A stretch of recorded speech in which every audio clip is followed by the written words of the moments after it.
All right, everyone, we're going to do a little change of pace. So, this is a book review of All About the Beat by John McWhorter. And before that, a couple things that are, I guess, house cleaning details. So, just had a stream with Swar the Immigrant.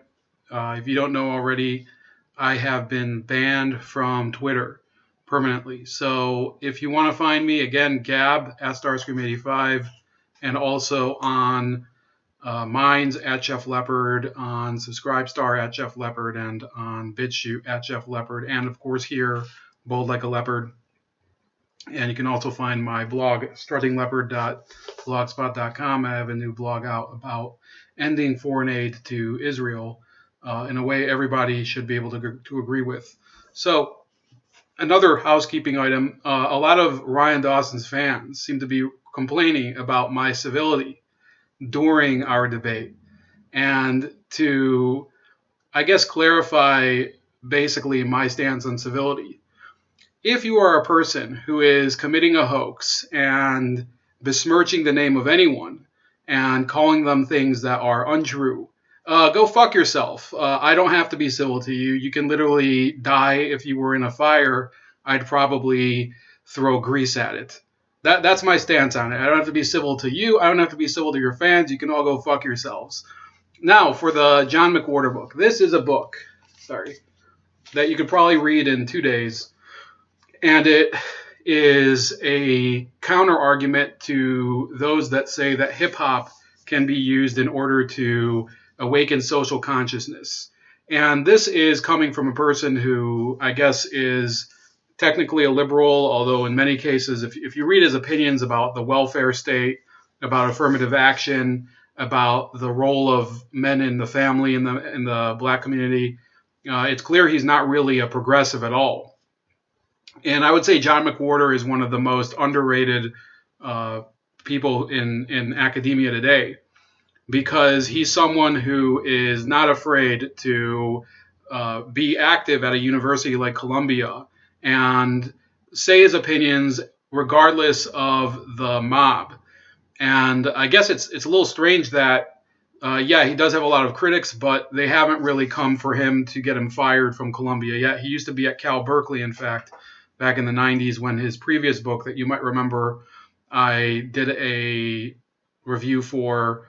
It's called Losing the Race. So that book was amazing. This book is not quite as wide spread. It doesn't really cover as wide of a range of topics, but it goes into a number of issues. The first of the issues is that, yes, the hip-hop genre does cover a very, very wide array of social problems, including drug addiction, the lack of parents, the poor schools, the poor housing. But he would argue that in reality, the type of solution that's usually proposed through hip hop is this worship of wealth, and that typically these rappers end up talking more about how they are out of the hood, they've made it in life, and they don't have to worry about living on the corner selling dope and living on food stamps for their living, because they have millions and millions of dollars due to their rap music career, their hip hop career. So that's one of the interesting things in it. So first of all, it's the idea that there's no real economic vision in it. And in fact, this is something, this book was before its time. Because in many cases, these rappers and artists will regurgitate different talking points that have been within the black community, among community organizers, since the 1970s. The idea that you need to expand voting rights, the idea that the man is putting everyone down, the black people, the idea that they are an endangered species, this notion that the black woman is, I guess, the queen of the family, and then in the next song will be like hoes in different area codes. So he goes through a lot of it. I'm not going to make this review too long about all of those themes, but he also addresses the idea of conscious rap. Groups like De La Soul, groups like I think Gangstar would be one of them. These are groups that try to market themselves as less materialistic, less into the bling lifestyle, less into the materialistic. Did I just say that? Less into the trappings and the wealth aspect of hip hop, and more into the social consciousness. He goes after them too because he says, yes, they bring attention to a number of issues like the AIDS crisis, like single parent homes, like the idea that there's too many black men in prison, black people, if you want to say in general. And then they don't go any further. They don't really propose any solution.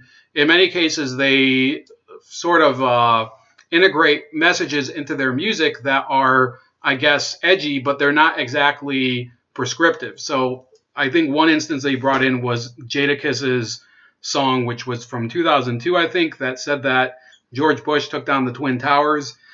And he says, there's a lot of people who talk about that, but just talking about something controversial in your music isn't really a social vision. It's not really a solution. It doesn't really prescribe anything in life that's going to solve anything. It's just a way of saying, hey, I'm here, I'm edgy, and you're going to have to deal with me as long as my single is in the top 40. So again, I do recommend that you pick it up. I think it was like $5 from the used Amazon, whatever, all about the beat. And that's about it. Please like, share, and subscribe. Also subscribe to me on BitChute and on Minds.com, as well as Subscribestar. All of those are with the screen name @ChefLeopard, and on Gab @Starscream85. Of course, here on YouTube, if you're watching on BitChute, you can find me bold like a leopard on YouTube. See you later.